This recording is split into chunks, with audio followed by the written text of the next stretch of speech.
All right, guys, it's Saturday morning. I've come out and I just did a couple swipes on it with some 180, and it sanded really nice. It's chalking up real good.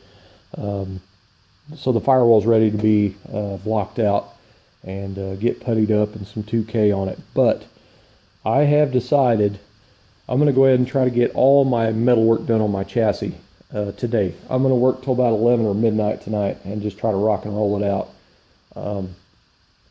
Ideally, I'd like to get the engine and trans back in here with the headers bolted on, get my passages, cut out where they need to be, and get the pipe put in there and all that. But that's going to be a pretty tall order to do the exhaust part of it. So I'm going to focus on trying to finish all my plating work. I've still got to finish plating in these shock ears and gusset them, and just lots of little stuff to do. I welded sheet metal on up here, so when the hood's up, this looks really completely smoothed up and nice. I have to finish weld all of that because right now it's all just pretty much tacked on there, and there's gonna be a ton of grinding to do. I went to Lowe's and I bought a couple of brand new flap wheels, and those things, they make quick work. They create a lot of heat, but I move around pretty good on it and try not to stay in one area too long. These stepped frames they're just not very pretty to look at, and it's a pretty good height difference there. What I actually did was I welded strap in here, and that's how I got it level. So I basically got to go in there and fully weld all this, and then I'll have to go back and grind all this and roll that edge and everything. I mean, it's gonna suck, and that's the main reason I want to just jump on it and get it done, because I'm tired of it. To do this type of detail, it's going to take a lot of time and a lot of work, and like I've said before, I got more time than I got money. I got to plate the sides of these new bump stop pads in. I got to finish plating the bottom side of that motor mount. I got to get a plate in put here. I'm going to plate these sides in. I've already got this A-arm deal done. I need to do this side. I am going to modify the front brake line brackets. These factory ones, they got this weird, and they're sharp as hell too. But look at the way they're put on. I mean, that is horrible. I've decided I'm gonna cut it right here and grind all this off, and then I'll go back and fully weld all the way around it. And then that way I can take a little rotary bit and just kind of barely bevel it just a little bit, and then I can put filler around it and it'll look molded in the chassis. But I'm going to round these edges up here. I'm going to make this just round.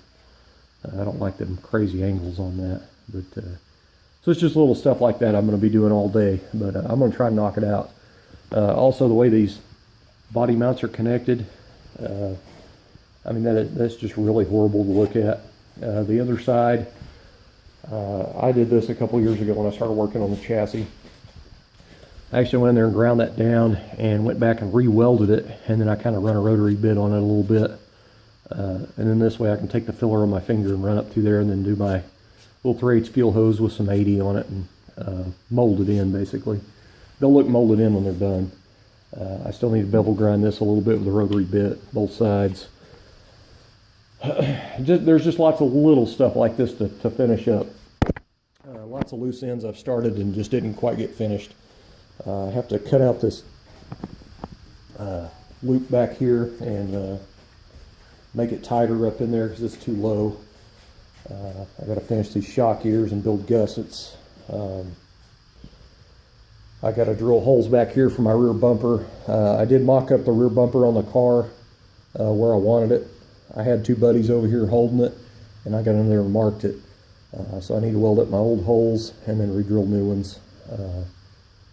The new reproduction bumpers, they're not going to fit like an OE. So, and also I have brand new rear quarter panels, and the little surround around the rear bumpers kind of different from factory. It looks like factory, it's just not quite correct. So I moved it around until it actually fit right. So just lots of little loose ends to tie up, and I'm just going to get them knocked out today. I've shown this before. I've plated in the back side of this because this is just a piece of channel from the factory. curve the edges in, and I need to go in and bevel grind these. And you know, you got to have access for your body mount. But and I put the valve cover script in back here. The one thing I never said was, before I plated this in, I welded 2 1/4x20 square nuts in there, and I have a folding license plate bracket, and I have a Billet Specialties lighted license plate frame. So when I go to shows, I'm going to loosen the 2 bolts and fold the license plate up so it's out of sight. It's going to be my luck though. I'm going to forget to put that license plate back down, and I'm going to get pulled over. You know, that's just the way it goes. I did get my fuel line done yesterday up here. I got that completely finished. I started to do the battery cable, but I really need the motor and tranny in the car. I just need to, I want that location perfectly, so I'm not doing the guessing game, you know. I got my bracket done yesterday for my filter. I spent about 2.5 hours on this thing, and you know, just trying to figure out that initial way of mounting it. I did, it's going to take 2 ARPs on the top, 2 on the bottom, so it'll bolt on. I just used pieces of angle, and I plug welded them to the chassis. I'll go back with some filler and fill those little areas where you can see where the welds were. But I am not going to fill around it because it'd just crack. I'd have to go in and weld all the way around that and then go back and I just wasn't going to do it. And I think it looks kind of clean this way. So I drilled and tapped those. I used a piece of thin cardboard in between both this and this on both sides when I mocked it up, and I did that to mimic primer and paint buildup. I don't want this, you know, being tight to go on and then get it all painted and nice and then go to put this on and it just dig the paint off of it and start rusting, you know. So anyway, so that's done, and now it's removable. I can paint the back side of it or whatever I need to do. But I still got to do my battery cable clamps and location. That's kind of why I drew an outline of where the fuel line was. And I already actually have the measurement lines for where the cable is going to be. Those cable clamps that I have, those plastic ones, they're actually too big. I was going to have to put some thick wall heat shrink little pieces on everywhere a clamp was going to be, and use a heat gun, you know, and shrink it down on there to fit in the clamp tighter. And I just decided to go ahead and spend the money and just buy the correct clamps. So I ordered them last night off eBay, and they're probably not going to be until next week. But you know, that's something I can do after the frame's painted, so it's not that big a deal. I mainly wanted that fuel line, you know, everything bent and done. And I did get it done, and it's really cool on the fuel line. I'm really happy with it. That fuel line, you know, I've bent it to where it comes up and around, and you can kind of see the outline here. But I drilled and tapped the frame for the clamps, of course. But to install it in the frame, if I rotate it back over this way 180 degrees, I can run it down through there to the filter, and then rotate it 180 degrees, and it goes right up here, right where it needs to go. As long as the A-arms and stuff are off. So I just need to remember to do the fuel line right after I paint the car, or paint the frame. The fuel line will probably be the first thing I put in. But, you know, because that line has a little step bend in it, and a little lazy Z, I guess you could call it. But you have to have it going the other direction to get it to go through here.